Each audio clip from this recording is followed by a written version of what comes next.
There is a small builder in Toronto has big plans for a property on a residential street in the Junction. And if approved by the city, there will be 4 condo units available for sale on a plot of land that used to be a single family home. And in fact, there's going to be 3 units in a triplex and 1 in a laneway suite. This morning, we're going to be speaking with Sean Galbraith. He is the president and he's a planner at Sean Galbraith and Associates. Hi, Sean. Good morning. Good morning. Thanks so much for joining me this morning. Happy to be here. Good. So I wanted to get your thoughts about these smaller condo buildings that are starting to sort of creep in. I mean, I think they're a pretty great, relatively new housing product that is coming on market. Not everybody wants to rent, and not everybody can afford, a full house. And this is sort of an in between. You're still in what we call ground related building. You're close to the ground. You're not 80 stories up, but you can still own it. You can still have the security of that purchase. Yeah, no, it definitely makes a lot of sense. I mean, I noticed one that had sold in the East End recently, and the price point was so expensive, though. I mean, there were condo units for sale for $1 million, and I realized that, relatively speaking, in Toronto, that's not that bad, but it just struck me as, wow, it's a lot of money. Anyway, how difficult is it from a planning perspective, to get these kinds of projects approved? It's not actually that difficult. The process isn't so much approval like it would be for the development itself. You sort of have to separate the ownership structure from the approvals for the development. The approvals for the fourplex, like minor variances or in weird cases, a rezoning or something, that is separate from the condo project. Sometimes the challenges can come in when you're getting the actual building approved, but a condo application is basically just how do you sort of split the building up on paper into individual units and create legal rights over a driveway or who gets the backyard or things like that. It's more of a technical process to make sure that the building and its units will work as a coherent unit. Interesting. Is this something good for maybe you've got those empty nesters who've been living in a house for a really long time and it's a big house and they don't need the space? Is this the kind of project that you would think that those kinds of people could consider? So that way they could sort of stay in their house, but just in a smaller area of their house and build out other areas of their house to be smaller units? Do you think it is? Makes sense? Yeah, I think it is. Yeah, because you can either do it as rental or condo, right? Like what I'm seeing from my clients who want to do this scenario is that they're going to build a garden suite or a laneway suite and move into there and then convert or redevelop the main house as a multiplex. And rental is great if you want long-term income. Right. Like dependable, reliable, more or less, long-term income. But if maybe you don't want to be there super long term, maybe you just want, to get some value out of the property that you've lived in and owned. But maybe you only want to be there for a few years and then move on and still be able to get that value. Condo is an attractive way of doing that. You get by selling the units, you get all of that value sort of right up front. And then you can sort of move on. Yeah, no, it is a good idea. It's funny. I went to university in Montreal and I noticed in Montreal, there was always these smaller triplexes. Well, in my opinion, they were triplexes, but they were condos. And it was something that really didn't exist at all in Toronto until now. I'm seeing this, but it did always create really interesting spaces. I think my question was, and I don't know if this is something that you can answer or not, is about, well, how do you structure the reserve fund then?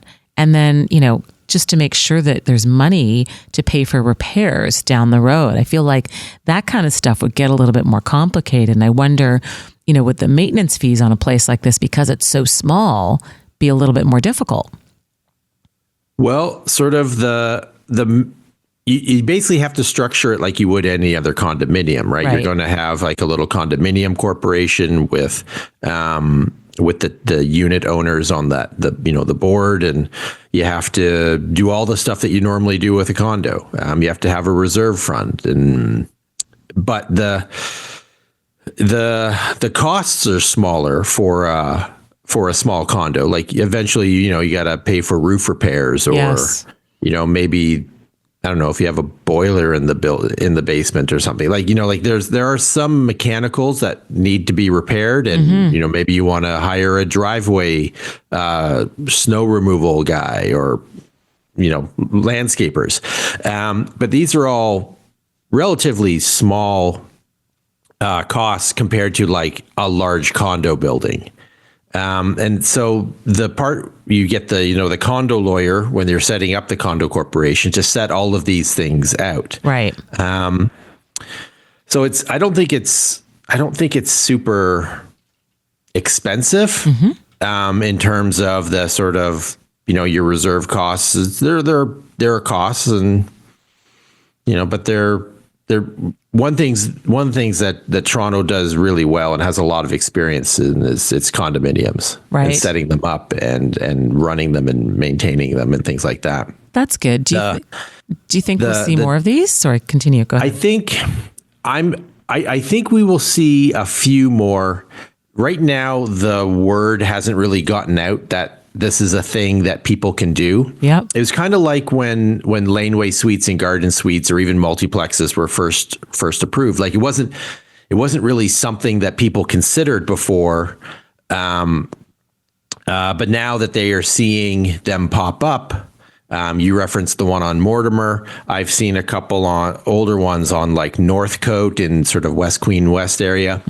But now that sort of word is starting to get out, people are starting to consider, maybe that's something I can do with my property. And I think I don't think this is going to be a super common thing across the city. Like you're looking at probably, $80,000 to $100,000 to set one of these things up.